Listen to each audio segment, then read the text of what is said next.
L'altro pianeta di Laura Bettini. Buon pomeriggio e ben ritrovati per questa puntata dell'Altro Pianeta, nella quale parleremo di rifiuti, o meglio di gestione dei rifiuti, di come va, di cosa manca, di cosa ci aspetta.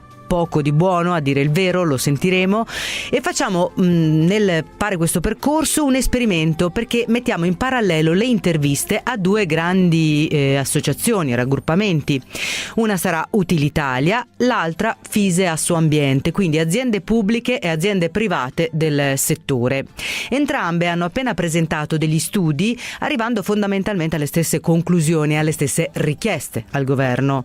Conclusioni e richieste cui arriva anche il rapporto annuale del centro di coordinamento RAEE, che sono i rifiuti da apparecchiature elettriche ed elettroniche, che lamenta un po' gli stessi problemi. Ne parleremo, ci arriveremo. Andiamo a sentire subito Fise Assoambiente, la federazione che rappresenta le imprese private che gestiscono servizi ambientali. Chicco Testa è il presidente e ci tratteggia i contenuti del rapporto per una strategia nazionale dei rifiuti che è stato appena diffuso. L'economia circolare in Italia esiste da tantissimi anni, dal dopoguerra perlomeno, no? Interi settori economici italiani sono nati grazie al riutilizzo di materiali, di scarti di produzione, no? Penso a quelle famiglie che nel dopoguerra raccoglievano i materiali ferrosi, per cui è nata una parte dell'industria siderurgica italiana, o agli straccivendoli di Prato, no? Che ha dato vita ad un pezzo dell'industria tessile italiana. Qui si tratta adesso di applicare l'economia circolare a dei materiali che sono considerati rifiuti. Qual è la definizione di rifiuto? Qualcosa che si vuole abbandonare perché non ha più valore, no? Quindi dobbiamo riuscire a dare valore a delle materie che non hanno in sé valore, no? Questo è lo scopo dell'economia circolare, che ha bisogno soprattutto di innovazioni tecnologiche per rendere utili materiali che utili non erano. Faccio un esempio: tutta la parte dell'umido, cioè quella parte dei nostri scarti alimentari che in molta parte d'Italia vengono raccolti in modo differenziato, oggi può servire per creare o compost o addirittura per estrarre gas o biometano da rimettere in circolazione, no? Quindi è tutto un settore nuovo dell'economia. Naturalmente anche la possibilità di riciclare ha un limite fisico, un limite termodinamico, diciamo così, e quindi insieme agli impianti di riciclaggio servono anche impianti che trattino quelle materie che non sono riciclabili. Per esempio le ceneri a un certo punto vanno per forza collocate in discarica. Difatti l'Unione Europea fissa un obiettivo, 65% di riciclaggio, poi dice non più del 10% in discarica, rimane un 25% che i paesi più avanzati del nostro utilizzano per produrre energia e calore tramite inceneritori o termocombustori, come li vogliamo chiamare. Ecco. E questo quindi è già un passaggio, cioè noi non siamo sufficientemente attrezzati, nel senso non è che non ne abbiamo, ma non ne abbiamo a sufficienza. Sì, diciamo che va fatta una distinzione molto forte tra il nord e il centro-sud dell'Italia, no? La Lombardia, per esempio, per certi aspetti è un esempio: meno del 10% va in discarica, credo il 5-6% se ricordo bene, c'è un'altissima percentuale di riciclaggio, superiore al 50%, credo, mi pare di ricordare intorno al 60%, e il resto viene invece bruciato in una serie di termocombustori abbastanza moderni, tra cui particolarmente noto quello di Brescia, che peraltro teleriscalda una parte della città.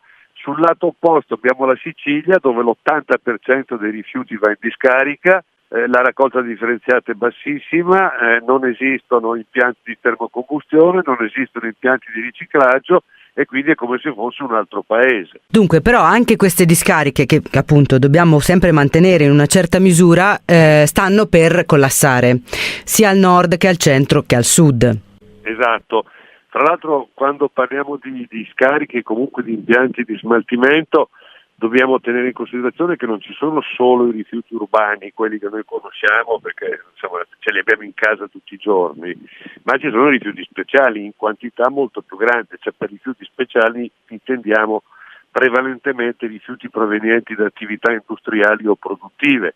I rifiuti urbani sono 30 milioni di tonnellate, i rifiuti speciali sono 130 milioni di tonnellate. E in alcuni casi per questi rifiuti speciali la discarica o il termocombustore è l'unica soluzione. Faccio un esempio che conoscono tutti: ci stiamo dando da fare per togliere l'amianto dalle nostre case, dalle nostre scuole, eccetera, eccetera, ma dove finisce questo amianto?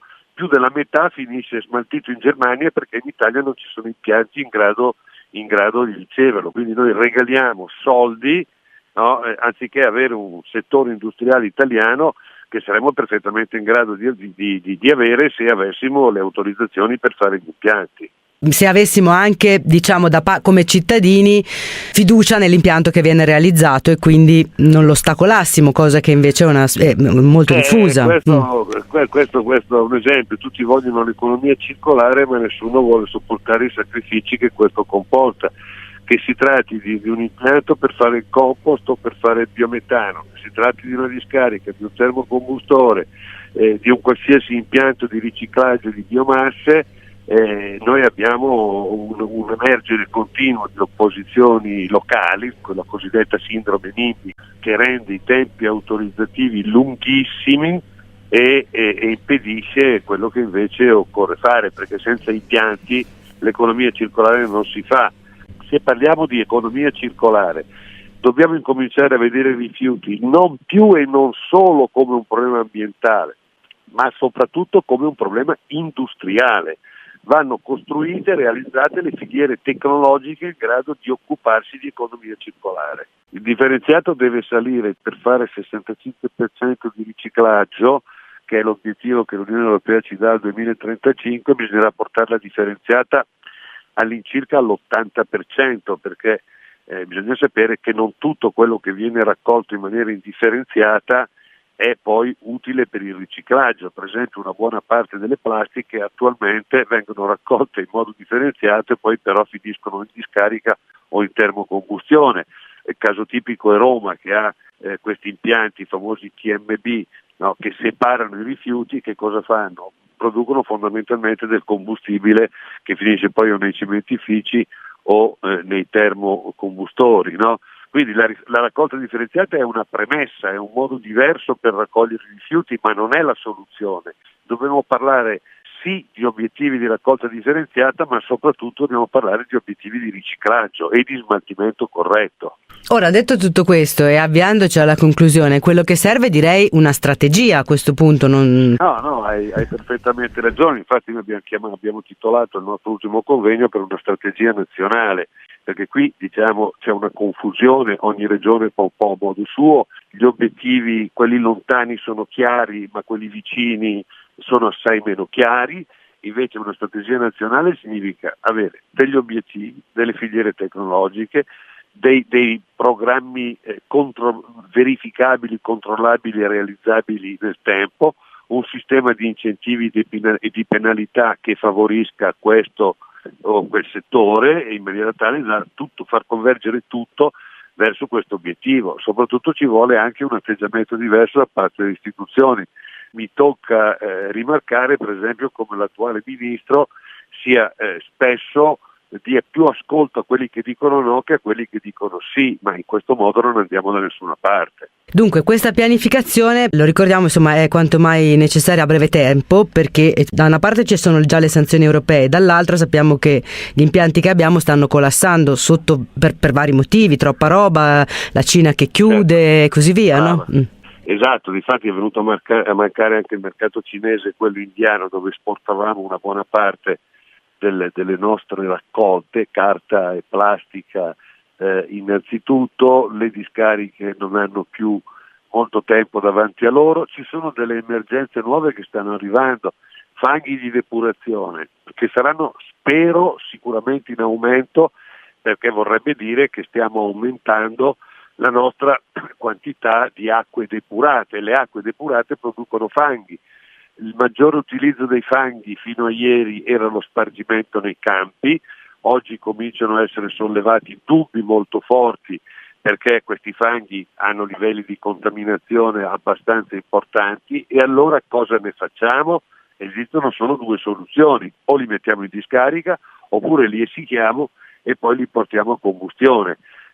Bisogna che ci muoviamo prima che il problema, adesso l'ultima volta è stato risolto il problema innalzando i limiti di tolleranza e continuando a mettere i fanghi nei campi, ma non si potrà continuare così. L'ultima questione: voi avete stimato un investimento in impianti che richiederà 10 miliardi di euro. Perché vengano fuori questi miliardi di euro, immagino che la condizione siano regole chiare.